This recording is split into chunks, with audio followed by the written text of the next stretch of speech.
Jadi kita membacakan amalan-amalan. Semoga dengan amalan tadi itu Allah selalu melindungi kita dan mengabulkan setiap hajat dan niat baik kita.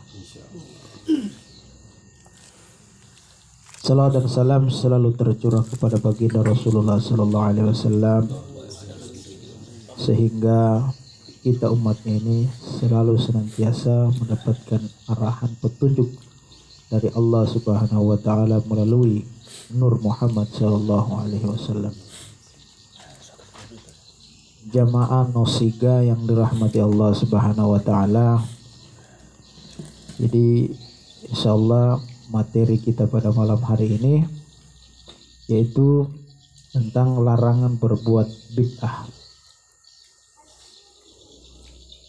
Jadi di sini kita akan sedikit membahas tentang masalah bid'ah. Di dalam bid'ah ini Rasulullah sallallahu alaihi wasallam bersabda di dalam hadis riwayat Bukhari Muslim. Di situ Rasulullah sallallahu alaihi wasallam bersabda yang artinya dari Ummul Mukminin Sayyidah Aisyah radhiyallahu anha. Beliau berkata, Rasulullah sallallahu alaihi wasallam bersabda, barang siapa membuat suatu perkara baru dalam urusan agama yang tidak berasal dari kami, maka ia tertolak. Jemaah sekalian,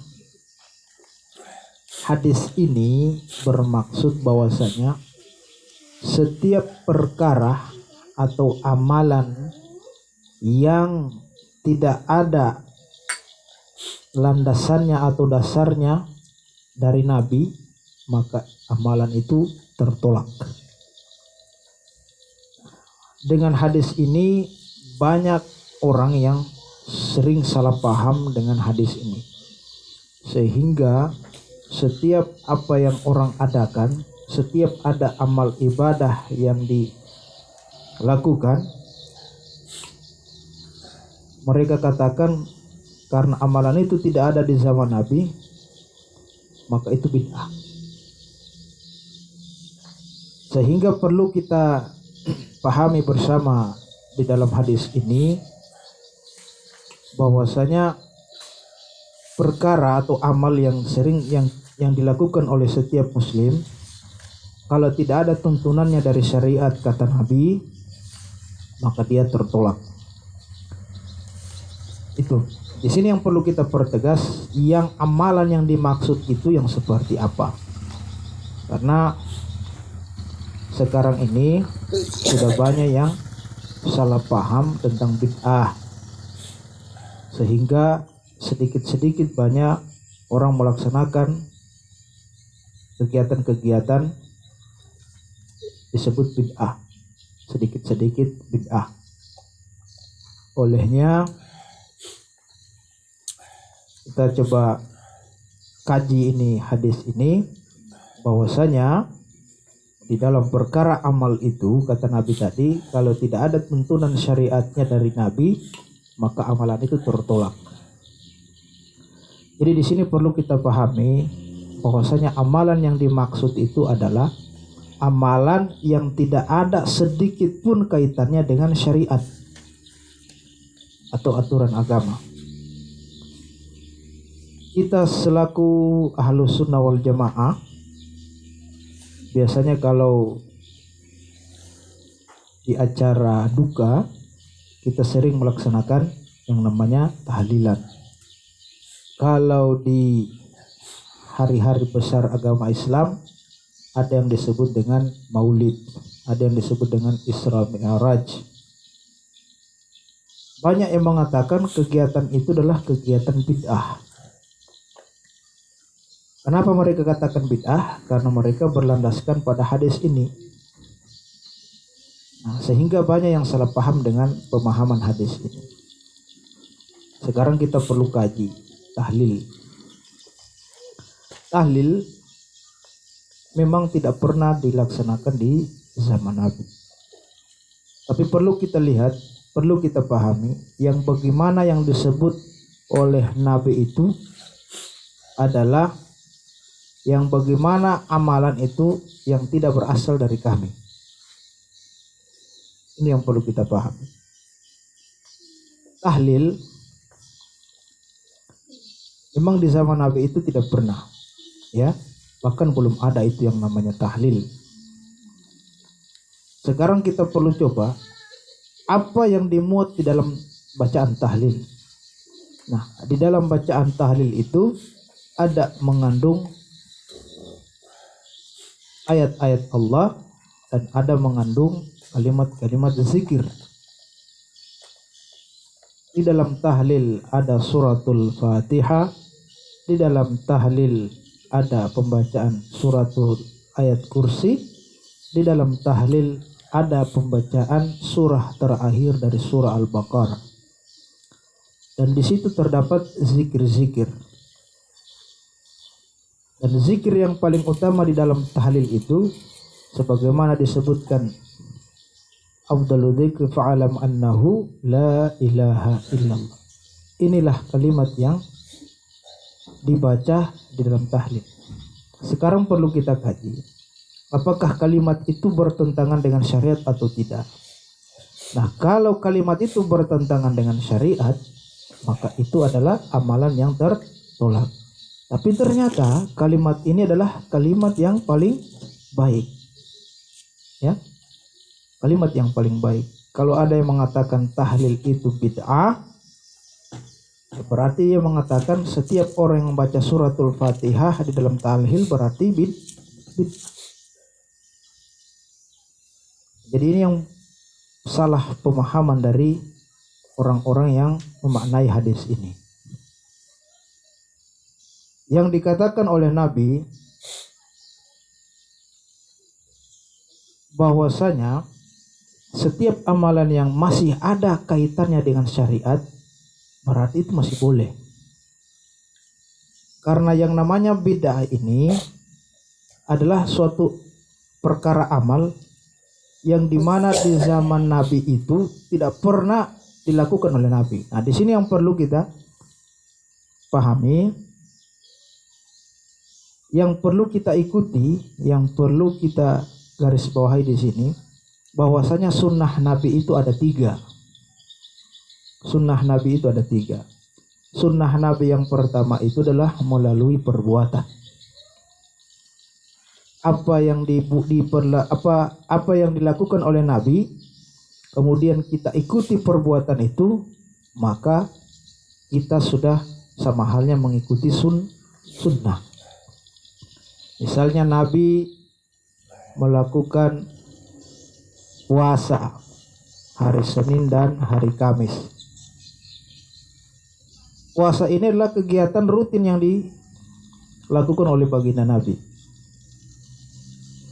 Dan itu kita ikuti juga, berarti sama halnya kita sudah mengikuti sunnah Nabi. Karena puasa itu Senin dan Kamis adalah kegiatan yang selalu rutin dilakukan oleh Nabi. Itu sunnah melalui perbuatan.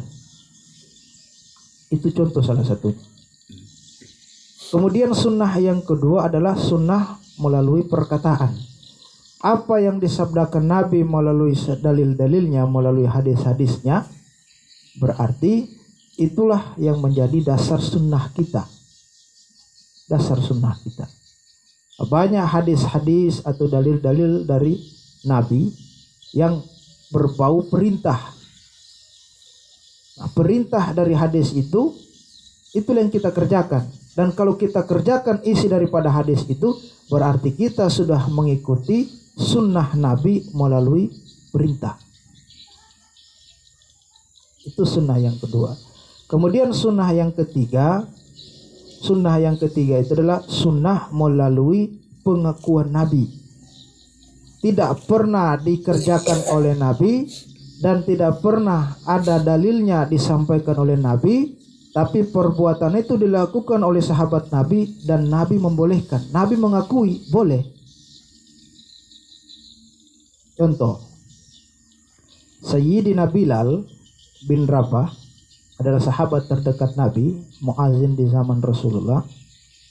Bilal itu setiap dia selesai mengambil air wudhu, dia selalu mengerjakan sholat sunnah 2 rakaat yang namanya sholat sunnah wudhu.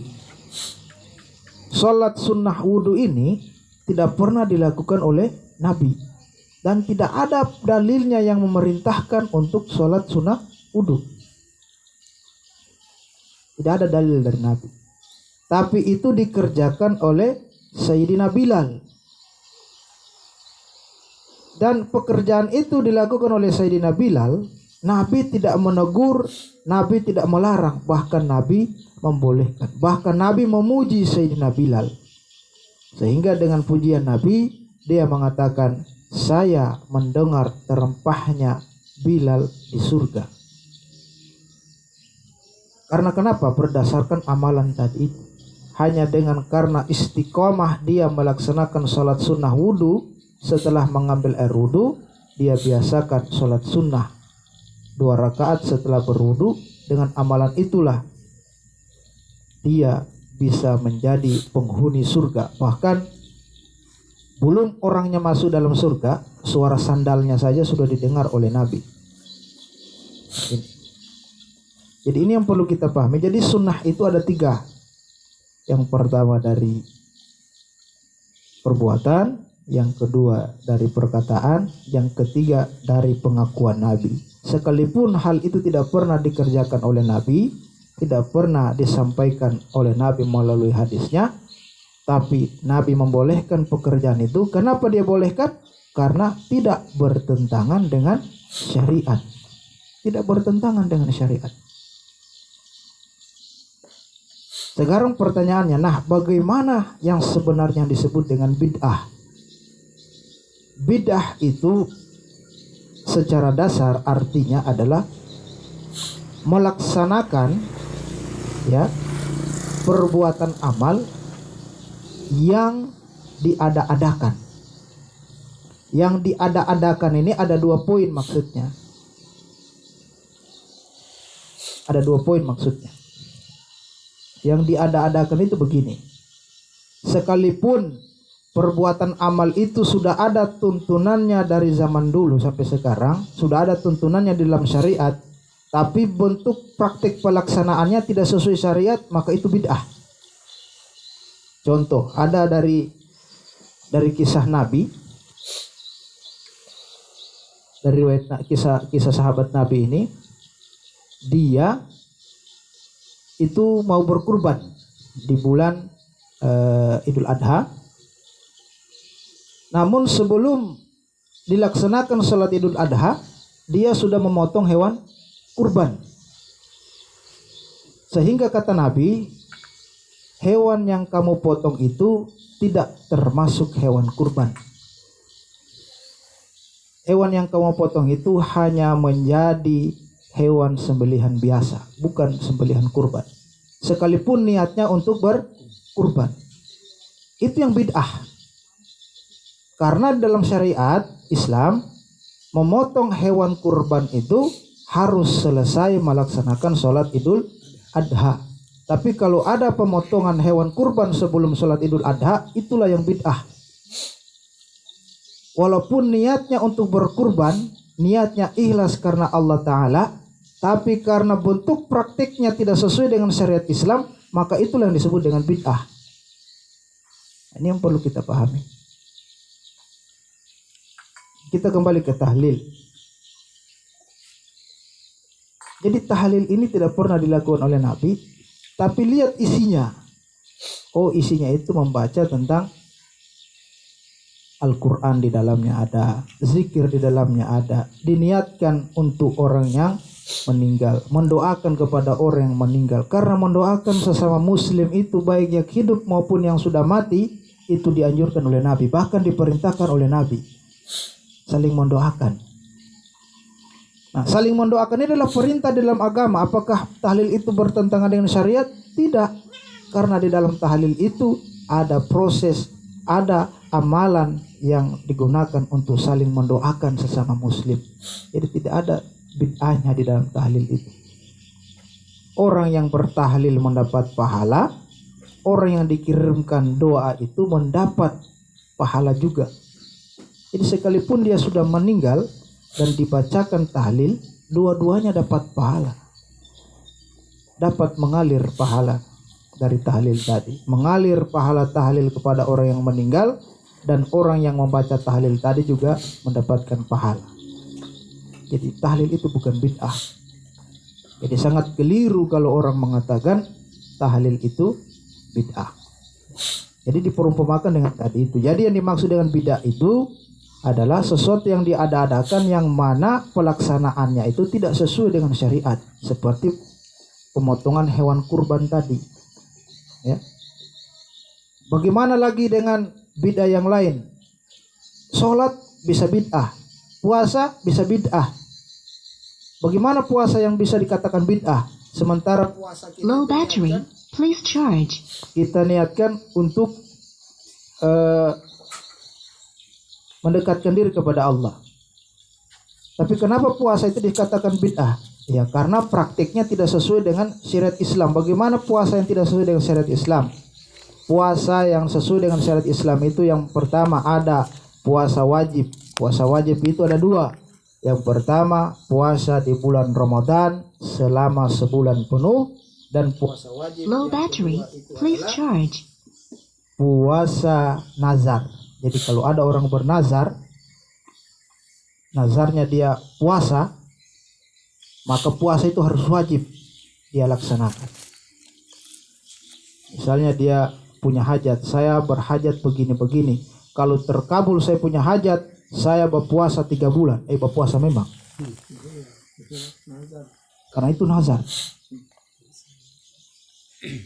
Dan ini banyak orang yang tidak sadari dengan nazar-nazar ini.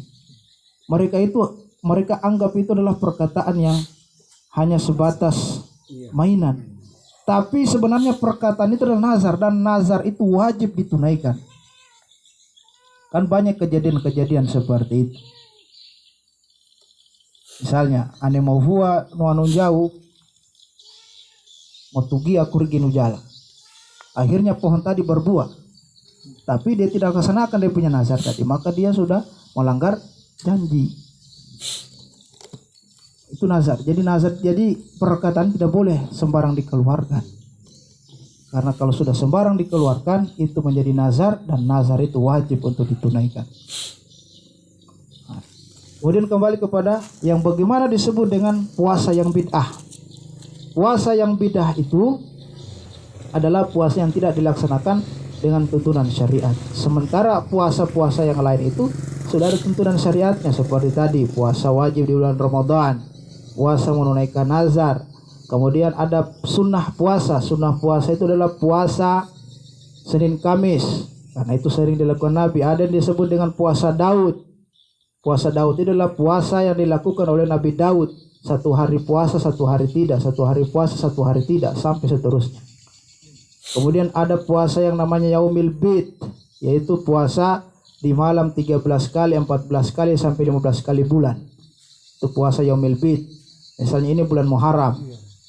Misalnya ini adalah bulan Muharram. Masuk 13 kali bulan di langit, 14 kali, 15 kali puasa. Itu namanya puasa 3 hari di setiap bulan. Namanya puasa Yaumil Bid. Dan itu disunahkan.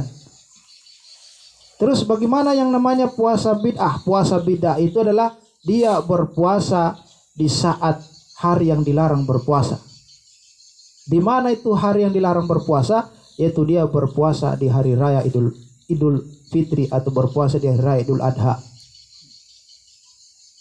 Ya, tidak boleh itu berpuasa di hari raya. Karena itu tidak sesuai dengan tuntunan syariat. Jadi orang di hari raya itu melaksanakan hari kemenangan, dan di situ kita disunahkan untuk saling kunjung mengunjungi dan saling silaturahim. Dan apabila ada orang menyuguhkan makanan, ya kita makan. Dan tidak boleh beralaskan hari itu, saya tidak mau makan, saya puasa Syawal. Puasa Syawal itu bukan 1 Syawal. Puasa Syawal itu lewat dari 1 Syawal. Puasa Syawal itu ada sunnahnya, yaitu puasa 6 hari di bulan Syawal, tapi bukan 1 Syawal. Jadi kalau ada orang puasa 1 Syawal, itu puasa nikitoya namanya. Itu yang disebut dengan puasa bid'ah. Jadi puasa dia itu tidak diterima karena tidak sesuai dengan tuntunan syariat Islam. Jadi yang begitu-begitu sebenarnya yang bid'ah ini, yang tidak ada tuntunannya. Kemudian bagaimana lagi wudu? Wudu bisa bid'ah? Bisa. Bagaimana yang disebut dengan wudunya bid'ah itu? Nojene bid'ah. Karena wudu itu sudah ada tuntunannya. Yang wajib dibasuh itu adalah tangan, wajah, kepala, kaki. Itu yang wajib dibasuh. Adapun kumur-kumur, cuci lubang hidung, cuci telinga, itu adalah tambahannya. Dan itu sunnah. Dan bagaimana ini maksud dengan wudu yang bid'ah? Wudu yang bid'ah itu yang tidak sesuai dengan syariat. Wudu yang sesuai syariat itu dia mencuci tangan dulu, kemudian berkumur, sesuai dengan urutannya sampai kaki. Tapi wudu yang bid'ah itu bagaimana? Ini pemulaan ada kuripa'a. Pada Indonesia vo'o. Pada Mindou iya. Itu wudu yang bid'ah karena sudah tidak sesuai dengan syariat. Itu yang bid'ah. Itu dok pertanyakan deh. Bentar itu. Iya, saya pertanyaan kecil, pertanyaan kita. Nah, jadi itu semua yang tidak sesuai dengan tuntunan syariat. Itu. Kemudian yang ada juga sholat bid'ah. Ada juga sholat yang bid'ah. Ya. Kenapa bid'ah? Karena tidak sesuai tuntunan syariat. Secara umum kalau sholat itu harus menghadap kiblat. Kiblat itu secara umum kalau kita orang timur dia menghadap ke barat. Tapi kalau ada orang sholat menghadap ke timur, itulah yang disebut dengan bid'ah. Tahu no tungai lo kuribulu, no tungai lo kuritasi. Nah itu bid'ah. Itu bid'ah. Bisa. Itulah yang disebut dengan bid'ah. Mau jauh mas sholat kirena mau sambaya, tapi ilmu tungai uritasi ya, itu tidak diterima sholatnya.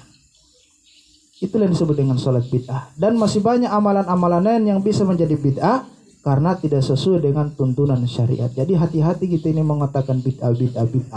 Kalau tidak ditahu totonya, area jadi totonya ke poso suara bid'ah. Ibarat contoh kita lomba lari, bukan tujuan ke finish. Ya, seperti itu. Ya. Nah, jadi kita ini tidak bisa juga sembarang mengeluarkan kata-kata bid'ah. Kalau tidak dipaham dia punya maksud apa itu bid'ah sesungguhnya. Jadi ane mereka mentahlil itu bid'ah pondokam. Berarti dia tidak paham. Tidak paham tentang agamanya. Jadi seperti itu. Jadi masih banyak hal-hal yang sangat berkaitan dengan perkara-perkara bid'ah ini. Olehnya yang perlu kita pahami di dalam bid'ah ini adalah sesuatu yang dilakukan tidak sesuai dengan tuntunan agama. Namun sesuatu itu kalau dia dikerjakan sesuai dengan tuntunan agama, sesuai dengan tuntunan syariat, walaupun dia tidak pernah dikerjakan oleh Nabi, tapi itu masih sesuai dengan tuntunan syariat, itu dibolehkan oleh agama. Tidak ada bid'ahnya. Ya, Evan maulu, atau tahu maulu itu bid'ah. Orang tidak paham. Padahal maulid itu bukan bid'ah. Ya, bukan bid'ah. Sementara Nabi saja bermaulid. Cuman bedanya Nabi bermaulid itu dengan kita beda. Ya, beda. Seperti itu. Hanya pelaksanaannya saja yang beda. Kita bermaulid itu mensyukuri kelahiran Nabi, mencintai dengan lahirnya Nabi, mencintai baginda Nabi. Itu kita tujuan kita bermaulid. Nabi bermaulid untuk dirinya sendiri. Seperti itu. Dan kita wajar untuk mengekspresikan kita punya bentuk rasa cinta kepada Nabi. Kenapa maulid dibilang bid'ah sementara orang bikin acara ulang tahun tidak disebut bid'ah? Itu kan? Itu kan berlawanan. Nah, di dalam tuntunan syariat tidak ada itu ulang tahun, petas balon, mau kuya poro, tidak ada. Karena tidak ada tuntunannya dalam syariat Islam. Sementara aneh tahu merayakan maulud itu bid'ah. Nah, itu yang salah. Seperti itu. Jadi berdosa tidak merayakan ulang tahun. Bisa merayakan ulang tahun. Yang penting dirayakan dengan tuntunan syariat Islam. Bagaimana merayakan ulang tahun dengan tuntunan syariat Islam? Yaitu mendoakan. Mendoakan kepada orang yang berhajatan, bahwasanya dia mensyukuri dengan bertambahnya usia. Bukan barangkali tidak perlu dirayakan dengan cara berlebih-lebihan. lagi mau tiup-tiup lilin moja kita. Nah itu. Jadi itu hal-hal yang berkaitan tentang bid'ah supaya bisa kita pahami bersama agar kita tidak bisa sembarang juga mengeluarkan kata-kata tentang bid'ah. Jadi itu barangkali sekilas tentang tausiah kita pada malam hari ini. Mudah-mudahan di dalam tausiah ini bisa kita lakukan, bisa kita pahami, dan silakan kita beramal ya sesuai dengan amal yang ada tuntunannya dari syariat agama. Itu barangkali tausiah kita pada malam hari ini. Lebih dan kurangnya saya mohon maaf dan saya akhiri. Allahumma musta'an. Wassalamualaikum warahmatullahi wabarakatuh.